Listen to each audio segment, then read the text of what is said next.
So, if you haven't already noticed, fearful avoidant attachment styles often leave relationships right around the 1 year mark. It could be a little bit earlier, a little bit later. And in this video, we're going to talk about why that happens, what some of the subconscious core fears and reasons are. We'll cover four main reasons that this tends to take place and also learn a little bit of what you can do about this.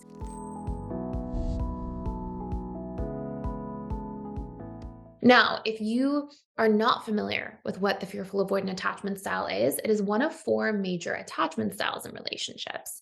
And every single person has an attachment style. And the fearful avoidant tends to be the one who can be really hot or really cold in relationships. They kind of go back and forth between those two extremes. They can be really present, really invested, really involved, but they can also be a little bit out of sight, out of mind.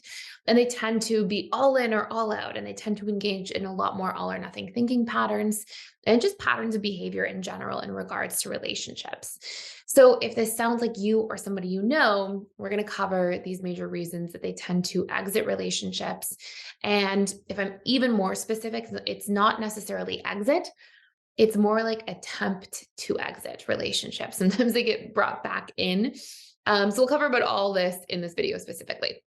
So first and foremost, fearful avoidant attachment styles, similar to the dismissive avoidance, the ones that are the most fearful of commitment, they tend to operate in their feelings minus their fears. And what this means is fearful avoidance, as one of the major avoidant attachment styles, tend to have a lot of subconsciously stored fears about relationships.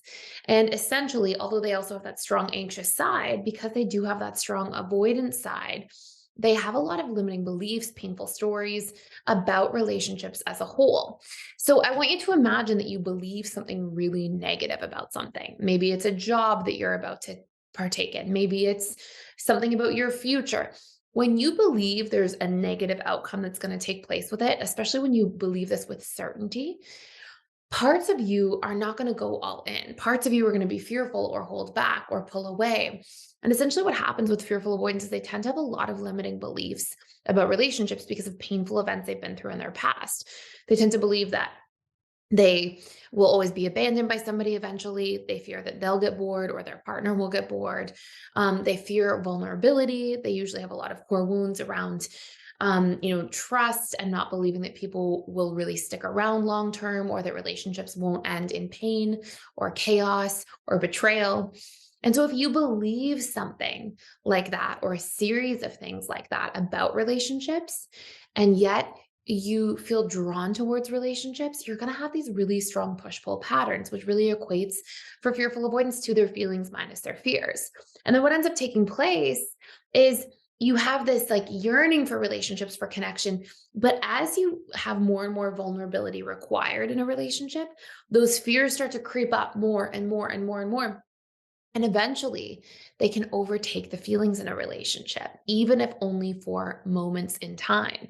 But it's often from these moments in time that these big triggers for fearful avoidance come up, and they try to really push somebody away as strongly as they can because it's coming from this place of self protection or self preservation. So they try to push the person away as a subconscious strategy to push away the uncomfortable feelings of their fears being triggered. And so you'll see this dynamic of as we approach the 1 year mark of relationships, this is often where we're in the honeymoon phase of relationships. But for fearful avoidance, the honeymoon stage of relationships, and this really brings me to point number two, and you can think of these things as going hand in hand.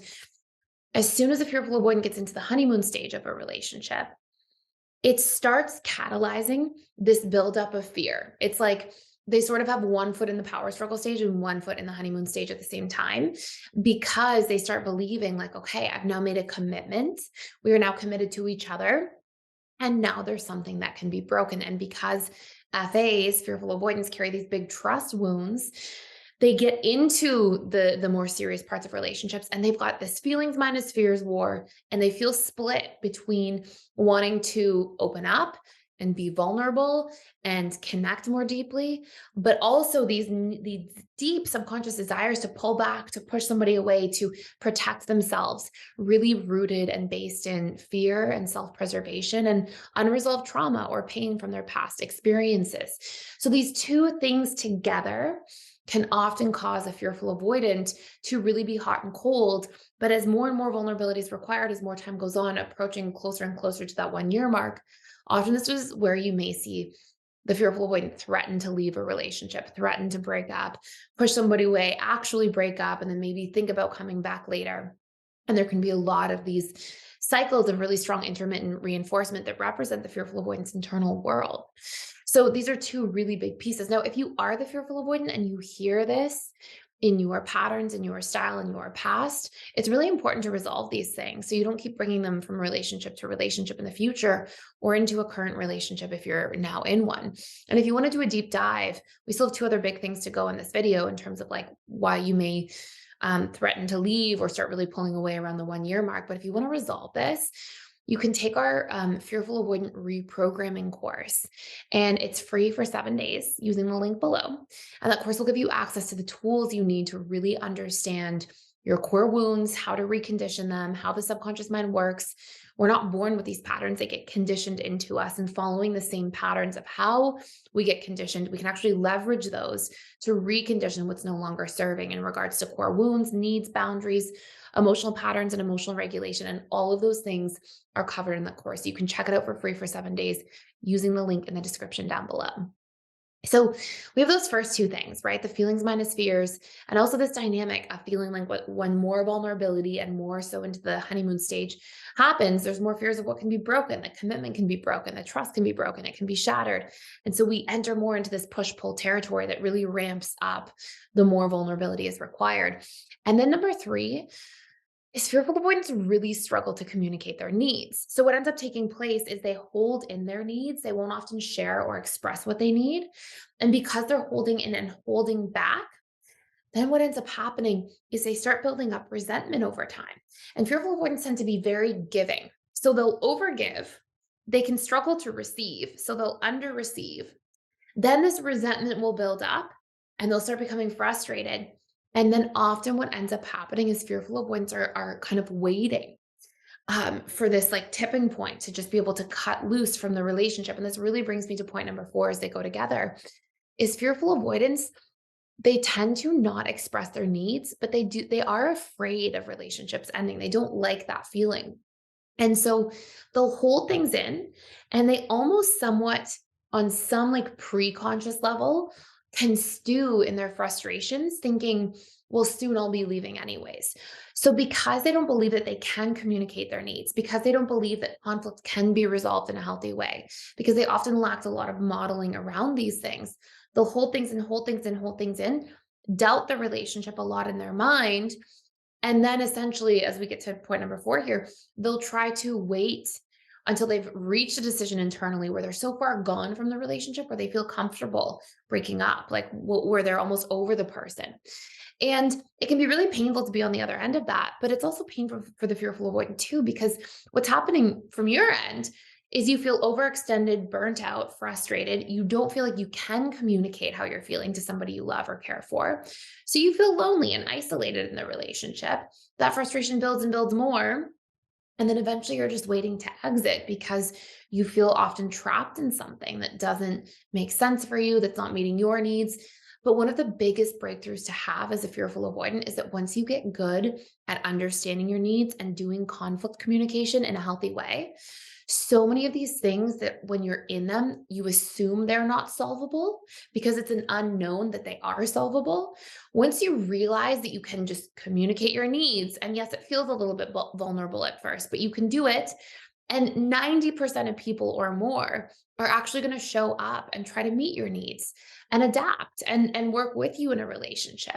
But because you don't realize that that's a possibility, because you're in a space of learned helplessness in your own subconscious programming, because that's how you view the world based on past relationship experiences or past trauma, then we project this feeling of like helplessness onto things, assume that we can't communicate our needs, assume the needs won't be met, when the reality is the vast, vast majority of the time, just by communicating your needs, these things become solvable problems so you can bring more balancing of giving and receiving into relationships. So you don't feel overextended, don't feel burned out, don't feel resentful.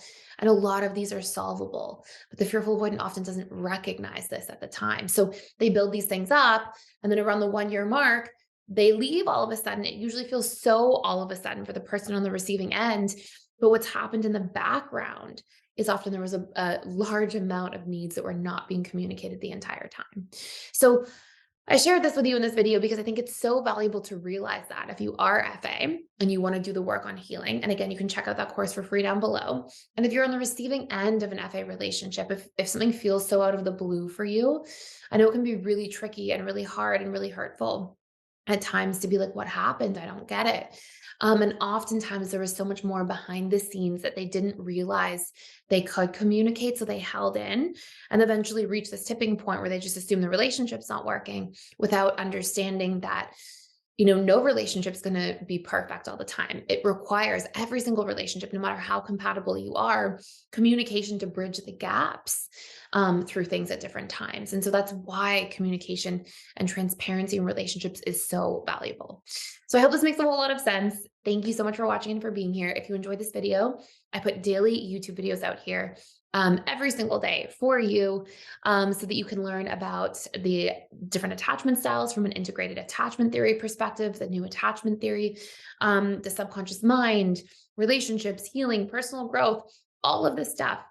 So if you are interested in learning more, please hit the notification bell, please subscribe, and then I'll be able to see you in tomorrow's video.